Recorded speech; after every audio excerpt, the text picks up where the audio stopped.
Moments of inspiration mixed with time to network, IBJ Media Events has you covered.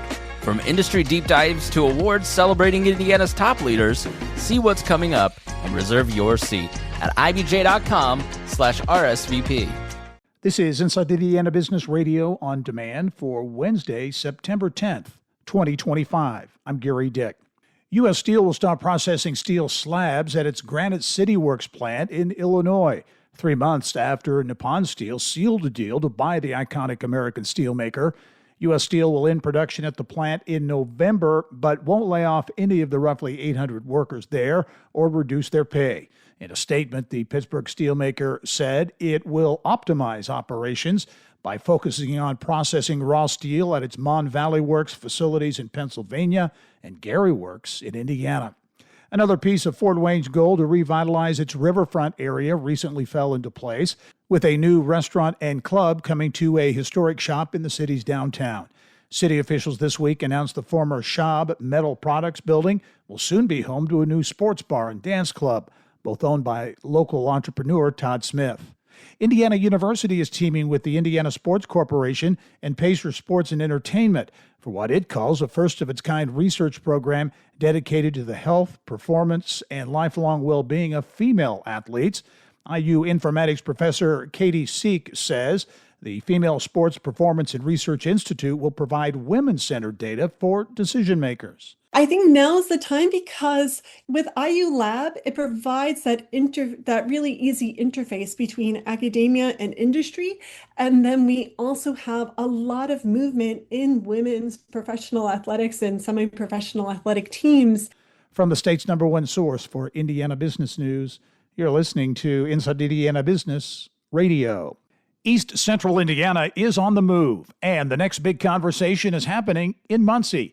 Join us for Innovate East Central Indiana at Ball State University, September 17th. A powerful afternoon of ideas, innovation, and insight, part of the Innovate Indiana series, presented by Indiana University and Old National Bank. We're talking talent, technology, and transformation, and what's next for the region. RSVP now at ibj.com/innovate.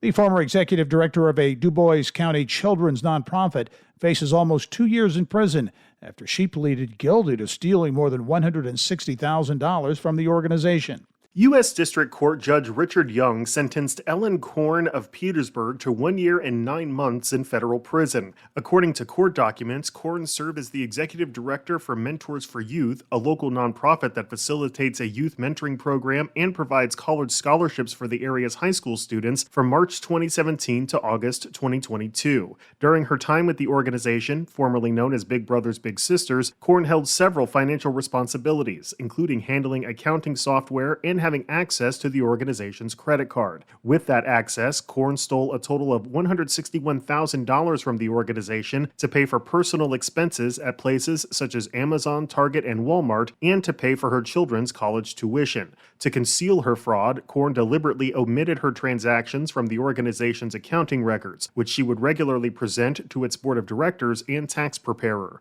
In addition to her prison sentence, Korn was ordered to pay more than $121,000 in restitution. Alex Brown, Inside Indiana Business Radio. Bob Bryant, the president and CEO of the 500 Festival in Indianapolis for the past 12 years, plans to retire in January.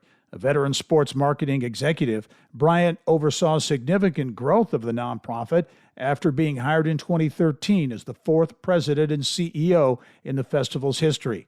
The 500 Festival is preparing for milestone anniversaries in 2026, the 50th running of the 500 Festival Mini Marathon, and the 70th edition of the 500 Festival Parade.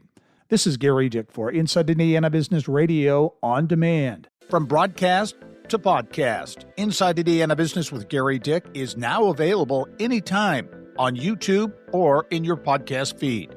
Subscribe and listen wherever you get your podcast or at ibjpodcast.com. On the go? So are we. Get the IBJ Media app, your all-in-one news source for Indiana business news. Get breaking news alerts, read every story from IBJ, Inside Indiana Business, and the Indiana Lawyer, and listen to your favorite podcasts all in one place. Big news, small screen. Search IBJ Media and download the app today.